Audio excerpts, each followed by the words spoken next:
Now little swirly thing goes, and now he says we are live. I like this. Nice. Very much like this. I'm very pleased. Oh my gosh. Good morning, y'all. Good morning, everybody. Welcome to the Devil Made Me Do It podcast. I am your host, Joe. And Dizzy. And we have a bananas case to talk about today. Yeah. It's going to be the case of Dylan Redwine that happened a few years back. It's still kind of an ongoing thing in a way. But before we get into that, I wanted to talk about really, really quick something that someone brought to my attention yesterday, which caused my ADHD to hyperfixate on this. And then I had to finish my homework this morning for this case. So I don't know. It's kind of blown up the past couple of days. It's only a few days old. It's about this chick out of Chicago called Elizabeth Cook. She is she's a car thief. She's just a thief, period. She's a piece of shit person. Basically what had happened is she went to go steal this guy's car. He kind of like was catching her do it. She flipped out and like fucking took off, but she left her phone in his car and it was unlocked. So he went through her phone. He's been taking the messages between her and other people who she does crime and shit with, and all of their drama, because it's a bunch of fucking tweaker drama. I'm sure. And he got into her Facebook account and started posting all the conversations to her Facebook page. Get it. Then, dude, right? And then he made a fucking YouTube page with all the fucking like videos of all the messages. So that's why it took so long, because like a 35-minute video took us like 3 hours to read through last night, because some of them are long. There's no punctuation. There's, misspellings. There's rambling. So you have to kind of decipher sometimes what the fuck they're talking about. But interestingly enough, it may be leading into a car robbery gone wrong that involves a murder. Yeah, and she's involved in it. So, again, it's Elizabeth Cook, Cooke. If you guys are interested in checking out the fucking tweaker drama that is all over the place. All I know is this guy started, I think, posting, like uploading videos and everything. I think it was on the 9th, and today's the 14th. So it's only been 5 days. Yeah, 5 days. Super, super fucking hot and fresh out of the oven. Wow. So this bitch has got to be flipping her shit. Oh, you know it. Because, she's like I said, tripping. Like, where did I leave it? Where did I leave it? Oh, I know she knows where she left it. But the thing is, though, is that she was conspiring against other guys that she was talking to rip them off. Like, it's like a big, like, it's a multi-level game of her tweaker thieving bullshit, and she's got all these other guys like locked into it, and she's like giving away one guy's stuff to another but saying she doesn't have it, and the other guy doesn't know that he just received stolen stuff from another guy she's talking to. It's like a whole bunch of fucking drama. There's like meth involved, there's storage units involved, people working for storage units involved, car thefts, just all kinds of fucking just insane fucking drama. And it sucks you in. It's a rabbit hole. It does. I mean, I haven't even finished watching all of the videos. I got through 3 or 4 of them. Looks like I'll be doing some research when I'm done. Dude, I'm telling you right now, it's gonna be a trip to watch. You're gonna start watching shit, and then you're gonna go to another video and watch another one, and you're gonna go, oh, that bitch did that to the other fucking dude. That makes sense now. Oh, you fucking skis and like, it's like a soap opera. It's like a tweaker soap opera. Oh, I love it. Like, it's insane. And then you learn some stuff about like car thieves and how they fucking work and things that they get. And I mean, if you didn't know before, because I didn't know a lot of this shit before, like how to get a clean title and change a VIN number and getting a key fob cloner and all this fucking shit. It will suck your ass into a rabbit hole real quick. So you need to spend a good day, get some snacks, get some water. Oh, I drink water all day long, so we're good on that one. I'm dehydrated as fuck, dude. And she drinks more coffee. That's right. But it's a fucking trip. It's all over the internet. There's been There was cops that are posting it on their Facebook as well, talking about, this shit is hilarious because this dude almost got his shit ripped off, but this dumb bitch left her shit in his car and he's just posting. I mean, she's got to be tripping out. She's really got to be tripping out because now all of her shit is laid out in the open. Oh, yeah. To all of the guys that she's talking to, too. Now they know about what she's been saying about one another and the truth about shit that's going on because you see all the lies and the deceptions between the conversations. So it's... Yeah, it's fun. It's fun to watch shit. It makes you feel a little better about your life and how things really aren't that bad. It's like, God, I could be a thief and tweaker bitch on the street right now. And I'm not. I live in a decent enough home. Right. In kind of an area where the thief and tweaker bitches are around trying to steal your fucking car if they haven't already. But I'm indoor peoples, not outdoor peoples. So, right? I got coffee, not crack. I'm good. Exactly. Oh my God. But yeah, I highly recommend everybody checking out the tweaker saga that's going on with that. And that's all I wanted to share this morning. And thank you to Mark, aka Wheels, for sending that to me yesterday and asking me if I knew anything about it because I had no fucking clue. Thank you, and I hate you at the same time. Thank you because it's fucking great, but I fucking hate you because I was up till almost midnight watching this shit and I didn't get my homework done until 5 o'clock this morning because I had to get up and do this shit again. I was like, fuck, I didn't finish. I was literally in the middle of it when he sent it to me and I was like, ADD starts going boop, boop, beep, boop, beep, boop. Must stop what I'm doing to get fixed on this now. Boop, boop, beep, boop, boop. You were pushing all the buttons again. Like, son of a bitch, I was doing so good. I was on a good run. But anyway, I digress. No. Oh, my God. So, this week's case, and I'm not laughing at the case. I'm laughing at the fucking bullshit. But this week's case is the tragic story of Dylan Redwine and the disgusting, horrific story of his father, Mark Redwine. And I don't even know if those are the correct words to describe his dad. I don't even know. We'll get into that, I guess. But yeah, I guess and if I cut out again, guys, I promise I'll be back in like 10 seconds. Just Des will do a little dance or tell a joke or something. Tell a joke or something. Who knows? Sing a little song. Just do beep boop beep boop or something. I don't know. So. There you go. So this story takes place in 2012. We're going to go a little bit further back than that. Just to give a little backstory, Dylan Redwine was the youngest of Mark and Elaine Redwine, and he had an older brother, Corey, who was about 8 years older than him. Mark and Elaine married in 1989, and they stayed married for about 18 years, and they divorced in 2007. Mark had been married once before and had one child with that wife. When Mark and Elaine got divorced, Elaine filed for full custody of both boys, Dylan and Corey. And after that, they moved about 300 miles away out to Colorado Springs. He started getting like really nasty during the divorce and everything. Like he's just real petty and tries to be manipulative, but he's not very good at it. So she's like, I got to get the fuck away from this guy. Thank you for letting me have my kids. Justice system, I'm getting the fuck away from this guy. Exactly. Yeah. Mark had visitation of both boys, but he really never saw them very often. Like he didn't really care to go out there. The boys didn't really care to go out to see him. And in 2010, a few years later, after everything had happened, the boys witnessed a really vicious, violent fight between Elaine and Mark. And then that's when they were really like disinterested in really going and seeing him anymore. But because it was a court order visitation, they had really no choice to go out there and see him. Mm-hmm. Once Corey, the older brother, turned 18, he really had nothing at all to do with Mark anymore. He was done. So it kind of left Dylan to have to go by himself to go see Mark, which he really didn't want to fucking do. Mm-hmm.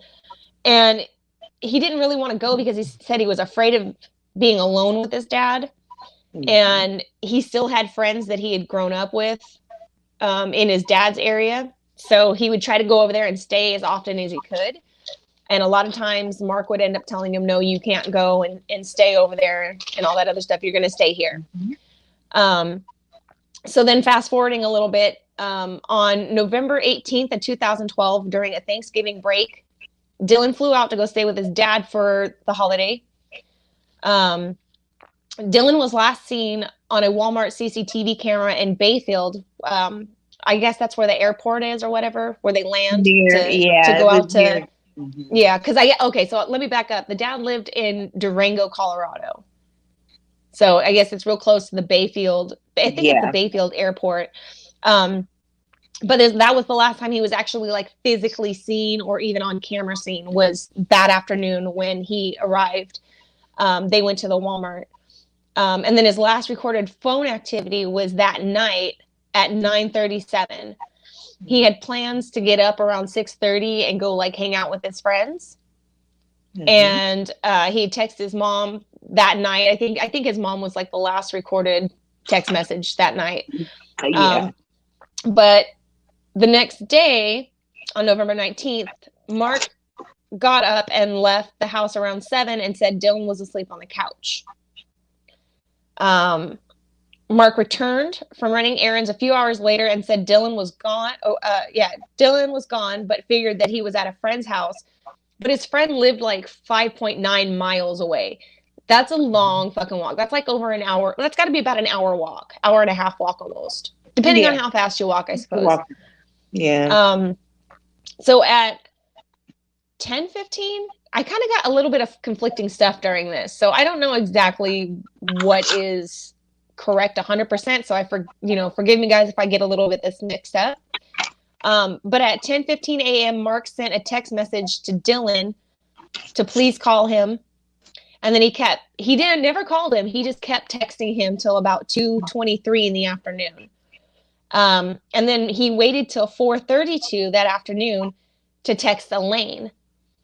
And again, Elaine lives 300 miles away. That's like 6-7 hours away. Yeah. Yeah.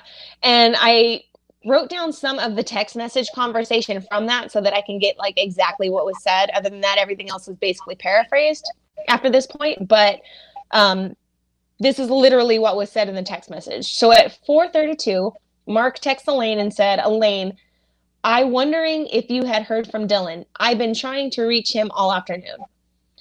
At 4:37, Elaine replies and says, it's really worrying when I'm 7 hours away and I get a message like this from you. I haven't heard from Dylan today. Where did you leave him or last see him? 4:39, Mark replies and says, I went to town for errands and he was fine. I'm just concerned and thought you may have heard from him. And then Elaine, it kind of went back and forth very briefly from that. And then now I'm going to kind of paraphrase the rest of this. Mark basically said that, or she's like, you need to call the police because he's missing. Mm-hmm. And he's like, oh, well, I just came from the Marshall's station.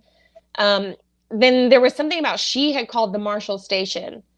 And that's when she found out that he never called and they knew nothing about this. They knew nothing. He acted like he had already called the police and filed a missing persons report. And then it came out that the only report that the police actually have is from her from 7 hours away. And after she made that missing persons report, her and her other son got on the road from what I read and heard. Yeah. Well, she'd also texted him too. And she said, I'm suspicious of you. Like there's just no way. I think I didn't get to write like all the messages down. That's why I'm kind of paraphrasing. I believe he even kind of threw at her like that, did you come get him? And she's like, do you have him? And she's like, what do you mean? Do I have him? Like, you think I just showed up and just took him home, like without saying anything? Like, I can't do that. No, it's a court order. Yeah. And, so then he said, oh, well, he probably just ran away. He'll come back when he's hungry and, he'll be crying and he's tired and whatever. But Elaine was like, yeah, no, because he wouldn't run away. He would have called me and told me what was going on. He wouldn't just disappear because they were really close. So Elaine became so worried, that her, like you said, her and Corey had driven, from where were they at? Colorado Springs. Yeah, I think that's where it was. Yeah, from Colorado Springs. So she arrived in Bayfield November 20th, which was the next morning, but she arrived at like 2 a.m, and she went straight to the marshal's office. Then she ended up staying with a friend that she still had contact with for the night. She texted Mark and was telling, I'm suspicious of you. It kind of went back and forth for a second. And then over the next week, law enforcement, hundreds of volunteers, search dogs, helicopters, and a diving team from Mexico were looking everywhere for Dylan. And they suspected him still as just being a runaway at this point. Everyone was worried and searching for Dylan except for Mark. He was just very nonchalant about everything. Oh, he just ran away. He's just acting out. He'll come back eventually. No worries. Like, kind of like what he told Lynn. He'll come back. He'll come back. He'll come back. Don't worry about it. And in the interviews, he didn't even really seem upset. And it felt like he kind of detached himself from the whole thing. Because he's like, I can't imagine what the mother and the family is going through. It's like, motherfucker, you are the family too. Like, what do you mean? I can't imagine what the mother and the family. You are the family, motherfucker. You're his father. Like, and you're not crying. You're not doing shit. You're just like, oh yeah, I feel so sad. And he wouldn't even look at the camera. He's like, he's like this, like, Dylan, I hope you come home, and we're thinking about you. It's like, motherfucker, make eye contact. So, with the camera, so he can see your face and feel the sincerity if he is out there watching. My God. Right. But after a few weeks, the case was no longer considered a runaway situation, and it was now a foul play situation because they weren't finding shit. They were no clues, nothing at all. And there was no activity on his phone. Like, they couldn't find a ping. He wasn't texting his friends. There was nothing. He's from what I read, all of his belongings were also gone from his father's home. All of them. All of his belongings were gone. His phone was turned off on the 18th and wasn't turned back on. So wherever his phone is has a lot of evidence, I have a feeling. And then it says, just that his belongings and everything were gone. Well, I didn't get that one. Yeah, it said Dylan had plans to hang out with his friends that morning, but never showed up. And then a few years later is where I picked back up. Okay. So I don't want to go too far ahead. Well, when it became like a foul play type situation, then they're like, okay, now we need to back up and we need to reassess this situation and and redo this because we're obviously going too far out. We need to come back in. So then they started to search Mark's house, and he was totally fine with it. He was cooperating. And then more and more as it was going along, people started like looking at him like, maybe you did have something to do with this. And he was like, oh, this isn't fair that people are suspecting me of my son's disappearance. And, I love my child. He's always with me all the time. We're always together. But when they searched his house, they found Dylan's blood in multiple places. But it was mostly in the living room. Like, they found it on the couch, the coffee table, the rug, all over the place. And Mark's girlfriend at the time, she tried to like cover his ass and was just like, oh, he cut his finger like a year ago. It's like, bitch, you don't clean the table. You don't clean nothing in your house. You don't clean nothing in a year. Come on now. I mean, come on. Everybody knows hydrogen peroxide fucking cleans blood. Fucking, I would have cleaned that shit. I'm not trying to stain my stuff, but but and then also the search dog did not find Dylan's scent on his pillow, which meant he didn't even sleep there. But the dogs did find his scent in Daddy's truck. And all over his clothes. Along with more blood and on his father's clothes. His scent was on his father's clothes, but hardly in the house did the dog, except for where the blood was found. Yeah. And it's like, red light, guys, red light, red flag. Fucking look, yeah.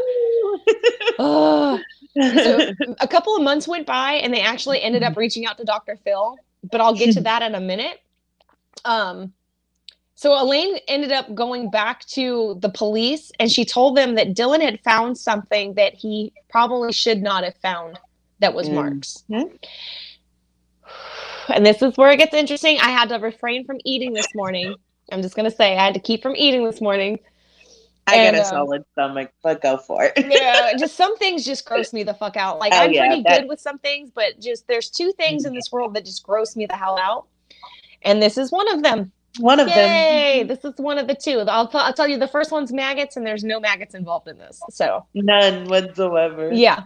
So the year before, in 2011, Dylan, Corey, and Mark went on a road trip together, and they ended up stopping in a hotel for the night. When Mark and Dylan were asleep, when Mark and Corey were asleep, Dylan got on Mark's laptop. I don't know, I guess just to go and play around online because maybe he couldn't sleep. I don't know. And he found some stuff on there that was kind of bizarre and startling to him. So he woke up his older brother, Corey, and they went into the bathroom and locked the door just in case Mark was to wake up and find them. Oh, man. You want to do this part? I guess I can pull off the Band-Aid. Rip that Band-Aid, girl. Because I actually found the actual pictures that they found. Yeah. That was a bit disturbing. However, you told me that, and I was just like, oh, man, I'm sorry. So they found pictures of their father, not only dressed in drag, wearing a red bra and makeup. He had well, where's that warning at? We better put that warning. Oh, God. Okay. Let me see if I can get that real quick. You keep talking. I'm going to do this. It's basically a fetish video, or not videos. I'm sorry. Fetish photos. There we go. There's a fetish photos. There we go. Okay. So fetish photos of their father, eating a soiled number 2 diaper. Yeah. Yeah. Yeah, and he was like, he had it all over his face and his chest everywhere. It was. But that was his though, right? Mm-hmm. Like he had taken a photo of himself, like in it, soiling it, and then sorry, I gagged a little. I'm sorry. I literally legit just fucking gagged, dude. My eyes are fucking tearing a little bit. Oh my God. Yeah. But so don't eat, guys. Don't eat right now. Yeah, don't eat during this one. Yeah. It's a doozy for you. So they found these really disgusting, disturbing. Oh my God, this is fucking me up a little bit. Oh, I'm fucked up.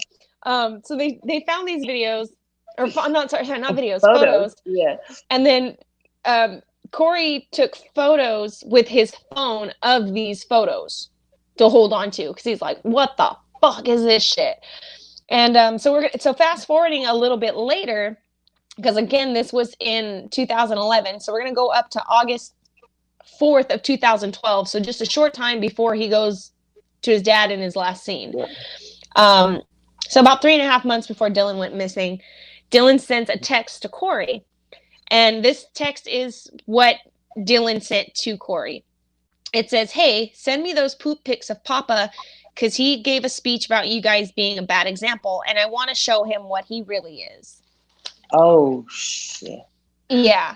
And from what I found, how this kind of came about is that Corey accidentally sent those photos to Mark and not Dylan. Yeah. So crap is right. Crap is literally right. Literally right. Oh my God. Sorry. Big Kitty's coming out of the bedroom sketching. He's been meowing for like the last 5 minutes. He's like, what's going on, guys? And he's just sketching. I'm the only one in the front room, so he's just like, he's being a little spook right now. Like, what's going on? Yeah, a little scared cat. Oh my gosh. So Mark now knows that they know. Mm-hmm. And so then it kind of fast forwards. It goes to the Thanksgiving break, and then we don't see from Dylan. We don't know what happens to Dylan at this point. They end up going on Dr. Phil. Elaine ends up taking him and Corey onto Dr. Phil for some help, making this more, public, and then also trying to call out Mark at the same time. Now you can go on YouTube and watch the videos from this. And I kind of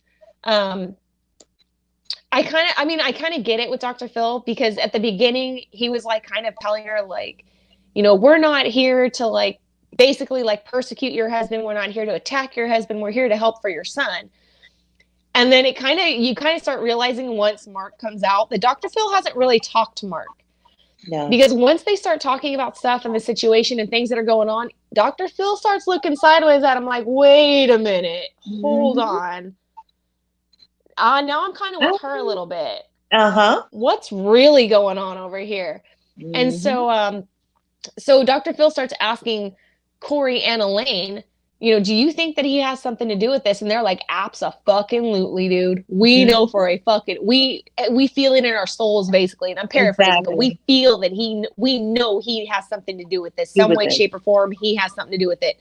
So then Dr. Phil is like, okay, are you willing to do a polygraph test? And he's like, yes, absolutely, I am. Yes, I would, I would do that for my son. So he goes, okay, we're going to see this dog go hunt. So I fucking had to. I love Dr. Phil. So the first day. Where'd your sound go, Joe? Are you there? Hang tight, y'all. Hopefully y'all can still hear me. My freaking alarm went off. I forgot to turn my alarm off, and I was like, no, and I was trying to turn it off so I can hear what's going on, because I just hear the alarm going off in my ear. I'm like, fuck. Anti-hoosers. I was like, my bad. Wait a minute. I was like, can you guys still hear me? Hello? And so the first day he goes to do the polygraph test on Dr. Phil, he sits there and goes, oh, can we do it tomorrow? I don't even know if I got the reason why. It just said, can we delay it for a day? They're like, okay, fine. So then the next day he goes in to do it. And he's like, he sits right down to do it, and they start it, and he's like, I'm not feeling good. Can we do this later? And so they stop it, and basically they're just all like, okay, so you instantly just failed at this point, because you've already put it off twice. You failed the polygraph. You don't even have to finish this shit, and you failed. So then Dr. Phil and the polygraph technician, they're basically like, why won't you take this test? Like, this is for your son. Exactly. Like, what do you have to hide? This is for your son. Wouldn't you do anything for your son? Like, come on, man, do something. Like, talk to us. And then he just ended up saying, I just don't want to take the test. Like, straight, he was just like, I don't want to take this test. And it's like, well, why the fuck did you say yes then, asshole? Like you're just fucking playing games at this point, like hardcore, like whatever, I guess. So then fast forward a few months to June 27th of 2013, Dylan's remains were found, but not all of them. Yeah. Basically, it was just his body that was found, and it was just like leg bones and stuff like that. Yeah. And they were found at Lake Jude, 10 miles away from Mark's home in the woods. Mm-hmm. Mark's son from his very first marriage, so it wasn't Corey, it was an older son from his first marriage, called Mark and told him, like, oh my God, they found Dylan. And he was basically like, okay, must have been a bear attack. Must have been an animal that got him then. And it was just like again, he's just like, no, he just doesn't give a shit. He's like, whatever. Yeah. And the thing is, though, is that in November, that area was closed off. Or no, I'm sorry, let me back up a little bit. He said it must have been a bear or an animal attack, or a hunter must have shot him on accident and threw his body off to the side, like because he had a freak out or something. Mm-hmm. But that area in November is closed off. There's no hunting going on out there. There's not hikers, there's not trailers, there's nobody out there. Mm-hmm. And then in 2015, so 2 years later, they ended up finding Dylan's skull a little ways away from where they originally found his body. And then through that's how they were able to determine how he actually died. and they found that he had I want to say there was a skull fracture on the back of his head, and then there was blunt force trauma above his brow bone. Above where his eye would be. And days before Dylan's body was found, there was people saying that they had spotted Mark driving an ATV in that part of the woods. Mm-hmm. And they said basically where they found his body was what would be considered a dump site, mm-hmm. which is kind of like a typical spot for people who are going to dump bodies. They're close to a road. And usually it's like downhill, so that you can say, oh, they must have fallen down the hill, or somebody must have killed them and like threw them off on the side of the road. It's laziness, basically. It's a lazy out. But it's typical for killers to do things like that. Yeah. And I believe it was 1.5 miles that his skull was found away from his body. And the cops shot down the bear or animal attack real quick. They're like, no, a bear's not going to take somebody that far away and then take their head that far. And there were no marks on the bones because, the teeth and the jaw are like so massive and strong. It would have left scarring on the bones. So Mark's first wife, before Elaine, she actually ended up telling the police that he had once told her that if he ever had to get rid of a body, that he would leave it in the woods in the mountains. What? Yeah. And after that, like after everything came out with Dylan, all his photos came out all over the internet. Oh, yeah. Everybody saw like what was going on. And then it started becoming like, maybe you did fucking do this, dude. Like, you have to have been the one that, like, if anybody had any doubt about it, any little tiny inkling of a doubt, it's gone. It's gone. We literally see the shit you have going on all over your face, all over your ass, all up in your mouth hole, all that shit. Fucking gross human. Elaine ended up filing a wrongful death suit against Mark, but for some reason or another, it was tossed out. I don't remember if it was a clerical error or they hadn't really pinned it exactly on Mark yet, so they couldn't prove that he had done it. Yeah. And then 5 years later, August 7th of 2017, Mark was driving a big rig in Washington for a company that he was working for. When he was surrounded by law enforcement and pulled the fuck out of that truck and arrested. Yes. They put him in the back of the cop car and he's just like, what's going on? What happened? I don't understand. I don't know what's going on. And they're like, well, basically Colorado called us up here in Washington and said that, you're involved in a fucking murder and you got a warrant. Yeah, you got a warrant, dude. You got to go to fucking jail. Don't pass go. Don't collect $200 fucking dollars, asshole. And he's basically like, what? I don't know what's going on. I have nothing to do with that. What are you talking about? And they're like, yeah, what the fuck ever, dude. So then, they're like, fuck this guy. So he claimed he had no involvement, didn't know what was going on. And then, so we're going to fast forward a little bit more because this year he actually went on trial for the murder of Dylan. He pled not guilty. The prosecution said that the photos, that basically their theory of what which this is the most likely reason why, I think we all know that this has to be the reason, but the prosecution said that the photos set Mark off and caused him to kill and decapitate Dylan and throw him out in the woods. The defense, fuck the defense, number one.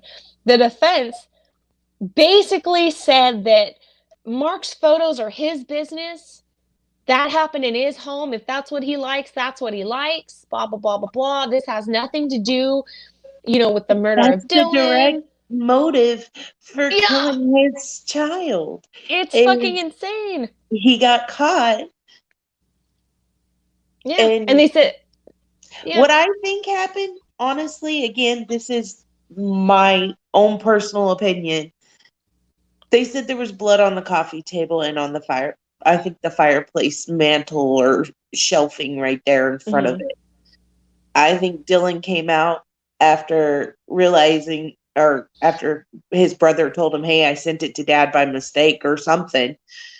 I think he went out there to kind of make it better and be like, well, what? Like discuss it. And Pops saw that they came through and pushed him. He fell, hit his head. The photos were sent in August. Oh, okay. So it was August before. 4th. So he had time to think about this, I think. Exactly. That's so right. So from between August and November, like there was some time to think about this. Because he hadn't seen him between that time. He was just like, Dad's texting me saying you guys are a bad example. Well, I'm gonna show him who he really is. You're a shit-eating motherfucker. Like, you literally are what you eat, you piece of shit. So like, but so the defense is like, doing their job and trying to defend him. They're like, hey, that's his little kink. That's his business, not anybody else. This has nothing to do with it. It was a bear attack. An animal was involved in this. It wasn't Mark. So then the fucking prosecution's like, checkmate, motherfucker. We got an animal expert in here. Sit down and tell us all about bears. And she said that bears are hibernating at that time. And that also that the park was closed. So there's no hikers out there. There's no hunters out there. So there's no food or smells to attract a bear. On top of, a bear's not going to wake up out of a dead fucking hibernation sleep to go fucking eat a kid. Like, like that motherfucker's napping. His belly is full. He's getting his nap on until fucking spring.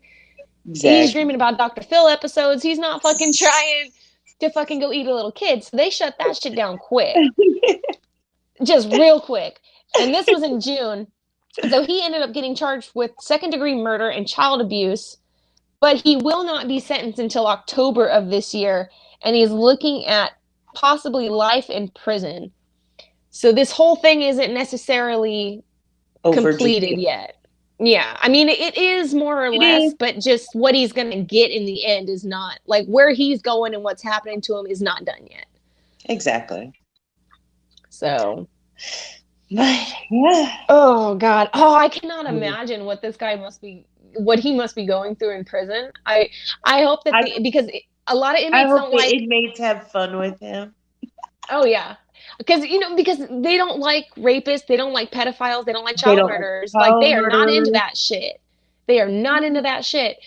I mean, obviously he's into shit, but they're not into that stuff. So I'm wondering how many, like, I don't know, maybe because I'm just a hopeful fantasy that they're like throwing shit at him or making him eat shit. I mean, but they know he likes it. Sorry. Like, oh. And that's his own too, on top of that. Like, oh my God. Well, maybe he had an easy time cleaning the litter box. I don't know.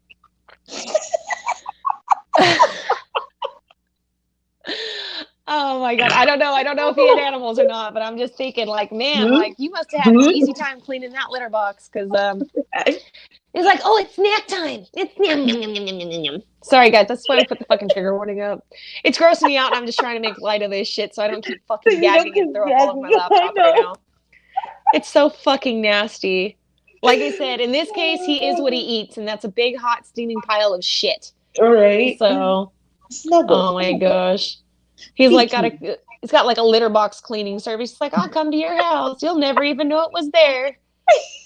Fucking gross. He should have been a plumber. This guy is just this is a very disturbing and disgusting case. It's very sad at the same time too, because basically, just he's a piece of shit. Yep, innocent child that probably shouldn't have even gone out there is gone because of it. Yeah. And I feel bad for the mom too, because she knew he didn't want to go out there because he was, scared of his dad and whatnot. Well, I mean, it was court ordered, so it's like she can't say no. She kind of had to make him go. Yeah. Yeah. Sad and disgusting people that it just fucking get to fucking steal our air. Right? Fucking oxygen thieves. Wasteful. They are. They're what was it that my mom used to call them? They're slugs and they're waste of skin. Just they don't. I mean, I hate saying that about people, but some people just, I don't even classify them as people. No, they're not people. Not. They're fucking monsters. They're ghouls. They're fucking creatures. So, That's so, yeah. So that's the case of Dylan Redwine. Hopefully this fucker gets life in prison. When that Oh comes yeah. out, give you guys a quick update on it. Once there's sentencing on it. I mean, I'm going to be super surprised if he does not get life in prison without the possibility of parole. Right. I'd be super I surprised. would be really surprised, but then again, I wouldn't, knowing this judicial system. That's true. That's true. But you know, Colorado, I mean, there's a lot of cases that have been coming out of Colorado. I mean, there's the Chad and Lori Day bill. Exactly. Oh my God, there was another one just recently too. I don't know why I just left a blank. But there's been a lot of Wow. cases that have been coming out of Colorado. And Colorado is I want to say Colorado does the death penalty. Yeah. So Rob's yeah. got a I think it's a Facebook page or something. Antelope Valley's like news, and good Lord, woman. Like Yeah. that Oh my this gosh. whole world is doomed. Yeah, and it just For seems like lack of it's a better getting term. crazier and crazier. Oh my gosh. Oh, holy shit, dude. There was there was another case that just happened on Sunday, or not. It's a case now, but there's another thing that Yeah. just happened on Sunday here in California. Happened out of Santa Barbara. Let me get my notes because I had it for something else the other night. It's real quick, I promise. No, you're good. But Matthew Coleman out of Santa Barbara, he and his wife had a surf teaching company. I guess that's what you call it, where they taught children how to surf out in Santa Barbara. Gotcha. He on Sunday took his 2-year-old son and his 10-month-old daughter, and they left the house. No suspicion from anybody. It was just like whatever. Later on in the day, the wife ended up calling the cops because she couldn't get a hold of him anymore. He wasn't responding to text messages or phone calls. So she got super worried and she called the police, and they're like, well, hey, use the Apple locator on your phone to see where he's at. And it pinged all the way down in Baja, Mexico. What? So yeah, so then they got kind of tripped out, and the authorities got a hold of the Mexican authorities, and they caught him coming back over the border. But when he came back over the border, he was by himself. Where are the kids? Right? So then they took him in, and they put it all over the news. These 2 kids are missing. I mean, it all happened so quick. It literally happened quick. Wow. It happened on Sunday, and everything was completed by like Monday, basically. Wow. So they put it out that these, there's a 2-year-old boy and a 10-month-old American, Caucasian American kids that are out somewhere in Mexico. So these farmers out by this lake found their bodies, and he had taken. Yeah, he ended up, and the reason why is fucking insane, but he ended up taking a spearfishing gun, and he shot them both in the chest with it. And apparently he had stabbed them multiple times, like a bunch of times. Wow. Yeah. And I guess when they were interviewing him, he ended up saying that the reason why he did it was to save the world from monsters.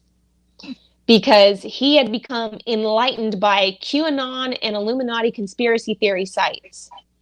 And that he had, so this is why I'm like saying it's weird or interesting. Mm-hmm. He said he started getting visions that his wife was a serpent, like a reptilian kind of deal, and that she had like reptilian DNA, and that her children or their children had half like serpent reptilian DNA, so he had to go get rid of them to save the world from them. Wow. This guy clearly has fucking mental illness, but they're really blaming it on, they're like trying to like not even say that, this guy might be sick in the head, and he had a mental break and saw this stuff and just, it absorbed in the wrong fucking way. Right. And they're really just trying to blame the whole QAnon and Illuminati conspiracy theory sites, which I don't really know a whole lot about the QAnon other than it's just, a lot of it's kind of just bullshit and weird.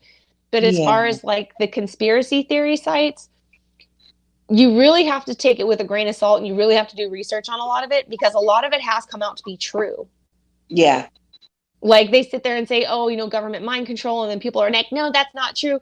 But if you go back and you look, you can see that the government has the government has confirmed and declassified MK Ultra, Project Climax that they did up in the Bay Area, how they tested LSD on people unknowingly. So those are real things that had happened. Our government has, they're going to fucking ding our fucking show today. I know this. The cops show up at my door. Don't worry. I was just trying to spread some news. Spread some news. Yeah. Yeah. I'm just trying to spread some news. But, you know, a lot of stuff has ended up coming out to be factual and to be true and to be firsthand admitted by our government. Now, of course, a lot of things are redacted in a lot of these declassified documents. Which kind of sucks because it's like, well, you're not really telling us everything. You're just telling us what you want us to know. But that's why I say, like, with a lot of these conspiracy theory sites, you really need to look into it. You really need to do research on it. And don't just take everything that you hear as fucking gospel. You really need to look into it, not just go, oh my God, my cat's a fucking reptilian. Meow, meow, meow. You're right. That's why they eat mice, is because they're fucking part snakes. It's like, no, it's because it's a fucking cat, dude. The cats eat mice too. Yes, but my kitties are ruthless. Yeah. So this guy, back to this Matthew Coleman piece of shit guy, or not that. Well, I mean, I guess he is a piece of shit, but he's a crazy piece of shit. Yeah. For whatever reason why he did it, he did what he did, and it's very sad. It's very unfortunate, and my heart totally fucking broke for the wife because there was no suspicion from anybody. Everybody was like, no, it was fine. Like he'd even just posted on his Facebook. In his social media not too long that his family's his life. He loves his family. He treasures them so much. And there was no suspicion of any kind that this was going on or this was even going to happen. And just one day he just snapped and did this horrible shit. And it's like, dude, you basically lost your entire family in one afternoon. Your husband and your children, you just lost at one time. And that's totally fucking heartbreaking. And I can't imagine, like, hopefully that nobody's coming against her in a negative light because she obviously had nothing to do with this. And she does she did co-own a business with him. He don't own a business no fucking more. Right. But she did own that, or she does own that surf school with him. Hopefully that doesn't affect her because that is her livelihood. And just hopefully people are just supportive of her right now and what has happened. And, you know, and as far as getting justice for those babies and for her in a way too, you know, and getting this guy, getting him evaluated and locked up. I mean, it is, you know, saying that he has visions, just that word. It's not what you say, it's how you say it. Saying I had visions that she is a part serpent, you know, and because I was reading this stuff and it enlightened me. It's like, you might've had something, just your clicks weren't clacking upstairs and something happened.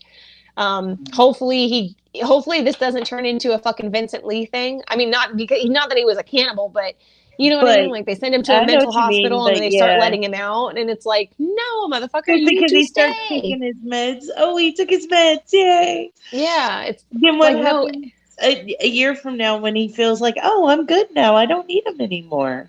Yeah. It kind of reminded me of Lori Vallow though, too, at the same time, because she was talking about, you know, her kids were zombies. Exactly. That she had these visions from God and that her kids were zombies and she had to get rid of them to save the world for the second coming of Christ and shit. That kind of reminded me of that too. Oh yeah. So I guess we'll see what happens. I mean, he admits that he knows what he did was wrong as far as killing, but he was saving the world from monsters. So that's his justification for doing it. Whether or not it's true, I have no fucking clue. He could be fucking lying about all this shit and just throwing something out there. Who knows? So, I don't know. Fucking sad, twisted shit. We covered 3 fucking things today. That's fucking awesome. Amazeballs. That's amazeballs, and we did it in under an hour. So you guys got like a triple feature today. Like, fuck, man. There's so much going on in the world. I don't think anybody could ever. I mean, if somebody was to do a show and literally just talk about true crime all day, every day, 24/7 and never stopped, I don't think you could ever cover it all. Like it would take lifetimes to do this shit. It would take lifetimes because you got to think of just all the unsolved cold cases that have been sitting there for decades. You get over there, big kitty? As he's still licking himself. You good, bro? No horfing on the carpet, okay? He heard the story of fucking Mark Redwine. He was like, no. Yeah, I'm good, Mom. Yeah. But, it's just, like I say every time, this world is sick. It's sick and twisted. What people think they can get away with. It's a mad fucking world we live in. And how some are actually able to get away with it. That's even the more Yes. disgusting part. And last week when we talked about the DNA technology, I don't know if there's how many people out there kind of follow our Facebook page, but I found another case that just recently came up that coincided with that topic that we had. They actually they ID'd a little boy from the 60s. 60s, I want to say, yeah.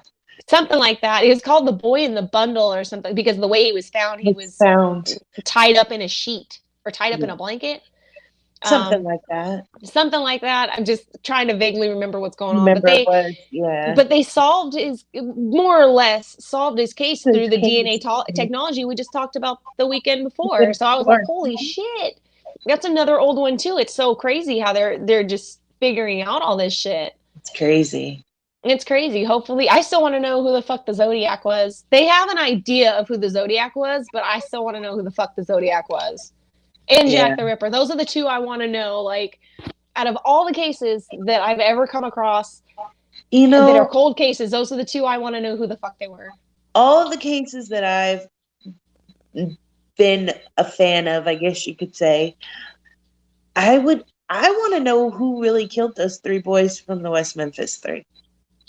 Oh, I think we have an idea of who did that. I think we have an idea. We have an idea, but I want confirmed. Yeah, we got to get that shit locked down. Fucking nail that dude. Even their shit was confirmed, but not so much. Yeah. Fucking crazy. So much craziness. And it is crazy how much people get away with stuff. I mean, whether or not they get away because they were just clever enough to get away, or they got away because the justice system is fucked up. Yeah. So, I mean, there's many different ways people have gotten off on, cases and stuff. And it's fucking nuts. It's fucking nuts, man. Nuts and disgusting all at the same time. Yeah. You know what I mean? There's people that deserve to be sitting there that aren't, because somebody did something stupid with a little plant and now they've got to sit in there. But, I don't know. This world's crazy, man. It's crazy, man. Crazy. I don't like it. I don't like it. No, sir, not at all. No, not even little tiny bit. No, not little tiny small bit. No. Oh my gosh. Well, I think we covered a lot today, especially the Dylan Redwine case. So this was a pretty good show. Yeah. And I think that's gonna do it for us today. Probably because my phone's probably gonna cut off again here soon. But So thank you guys so much for joining us. Please make sure you hit the like and subscribe button. Follow us on Facebook, Instagram, because Miss Desi over there, she puts up clues throughout the week for you guys to try to make a guess. If you make a guess, we'll send you something. Come on. Well, if you guess it right. If you guess we'll it send right. you something. If you guess it right, we'll send you something.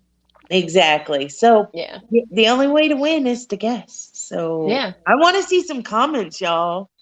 You got to play to win, guys. You got to play to win. Like they tell us in the California Lotto, you got to play to win. So you guys make sure you guys go over to the Instagram page, The Devil Made Me Do It podcast.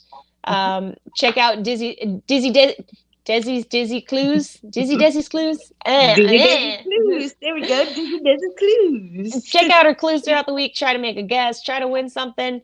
It's a lot of fun. I like the guessing games. They're always fun. Yeah. Check out our YouTube.